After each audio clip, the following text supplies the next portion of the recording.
Сәлеметсіздер ме, достар? Бүгін сіздерге қай жеміс қай ағзаға пайдалы екенін өте қысқа, нақты және түсінікті етіп айтып беремін. Ендеше, бастайық. Миға пайдалы жемістер көкжидек пен қаражидек есте сақтауды жақсартып, миды қартаюдан қорғайды. Авокадо миға оттегі жеткізіп, қан айналымын жақсартады. Алма ми жасушаларын қорғайтын кверцетинге бай. Жүрекке пайдалы жемістер анар қан тамырларын кеңейтіп, жүрекке түсетін жүктемені азайтады. Цитрус жемістері жүрек тамыр ауруларының алдын алады. Қызыл жүзім қан қысымын реттеуге көмектеседі. Бауырға пайдалы жемістер алма бауырды табиғи жолмен тазартады. Грейпфрут ағзаның детокс процесін күшейтеді. Өрік бауырдағы май алмасуын реттейді.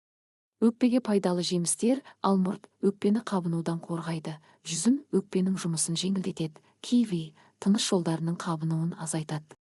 Қанға пайдалы құлпынай қандағы қабынуды азайтады. Қара өрік гемоглобинді көтеруге көмектеседі. Қызылша қан түзуге ең пайдалы өсімдік. Бүйрекке пайдалы жемістер қарбыз бүйректі табиғи түрде тазартады. Қызанақ ағзадан тұзды шығаруға көмектеседі. Көкжидек бүйректе тас жиналу қаупін азайтады. Асқазан мен ішекке пайдалы жемістер банан асқазанды тыныштандырып, қыжылдан қорғайды. Алмұрт ішектердің жұмысын жақсартады. Құрма ас қорытуға өте пайдалы. Егер пайдалы ақпарат алсаңыз, лайк басып, каналға жазылып қойыңыз. Тағы да осындай видеолар көп болады.